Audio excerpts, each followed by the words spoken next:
One of the things that I tell people back at home that might not be have a great understanding of aquatic plants is that if they've been putting plants in their garden, in their backyard or on their property, most people understand that some plants will do better in shade, some will do better in the frost, some won't do well in frost, some will like different climates, some will grow well underneath others, some will grow, and so on and so on. When it comes to a pond, it's really no different.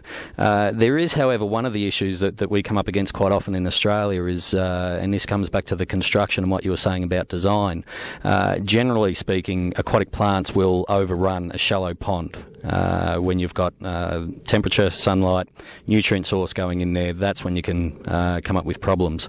What's a good depth if you want to try and keep a check on aquatic plants? Again, it's being general, and we've just said that all plants have different depth species, but really, what's the minimum depth that you'd want to go without really getting into trouble?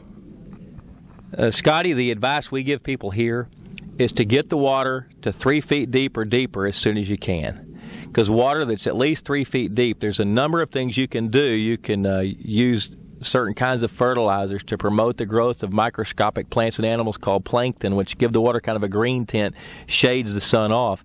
You can use lake and pond dyes to minimize the sun's penetration. So 3 feet deep is a good place to start. Now, if you're going to build a pond in a region that's prone to drought or water fluctuations, then I would keep going down deeper to where during the prime time of the year when plants are going to grow, that you've still got water 3 feet deep.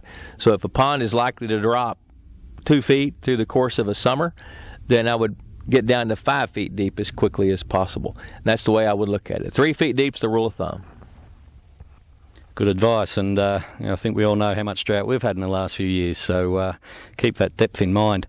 And just finally, before we leave aquatic plants, you mentioned if they do get out of control, that you've got options out there, some of which could be herbicides or other type of chemicals.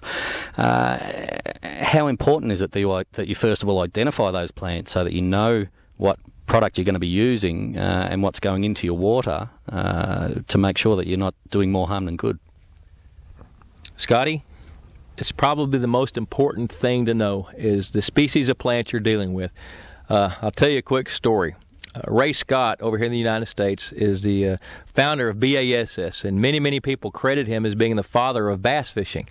He started tournament fishing back in the 60s, created a worldwide organization that has members all over Australia. So a lot of people may know Ray Scott. I was with Ray Scott one time watching him do a demonstration of a machine, a big boat that cuts plants under the surface of the water. And they were cutting a plant called hydrilla.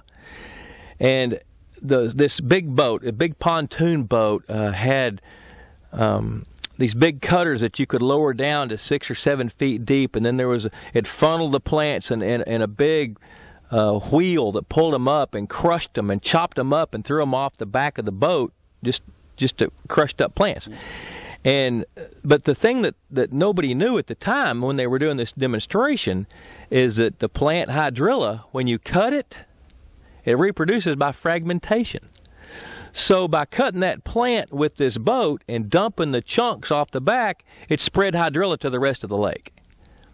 So knowing the species, number one, is most important.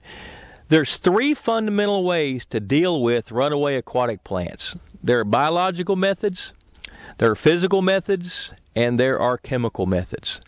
Now, the one thing that I preach regularly to people is that when you're dealing with runaway aquatic plants, you're dealing with a symptom of the problem, like mowing your grass. You're not dealing with the problem. So keep that in mind. You can either eliminate them, by raking them out or using a cutter or hiring the local football club to come out and drag them out, or you can throw a chain link fence gate out and pull it out with a tractor. But those plants are going to come back. The biological methods, over here we can use grass carp. I don't believe you have grass carp, but I just about bet you there's some species of fish over there that will eat aquatic plants. The third method is herbicides.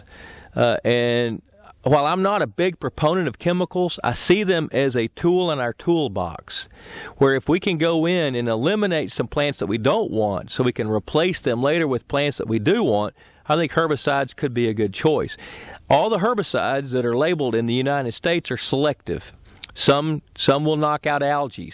Some will knock out pond weeds. Some will take out emerged plants. Fundamentally, there's three kinds of plants. There's floating plants, like water hyacinth, duckweed, watermeal. Looks like green cornmeal on the surface.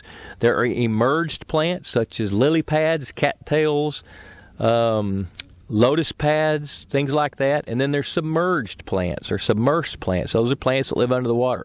Over here we have coontail, we have pond weeds, we have algae, we've got milfoils, things like that. All those plants, if you're going to treat them chemically, you got to know which plant it is so you can selectively pick the selective herbicide that will take them out. So there's take-home points are this. There are biological methods.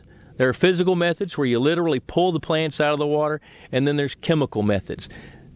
You have to always start by knowing which plants you're dealing with. If you know the species of the plants and their lifestyle, then it's going to make an easier decision for you to make to choose which method that you want to use. Once again, Bob, great advice. And not only that, it's also going to save you $1 if you pick the right herbicide to do the job. Otherwise, you're just tipping money in the pond and watching it disappear. Bob Lusk, thank you.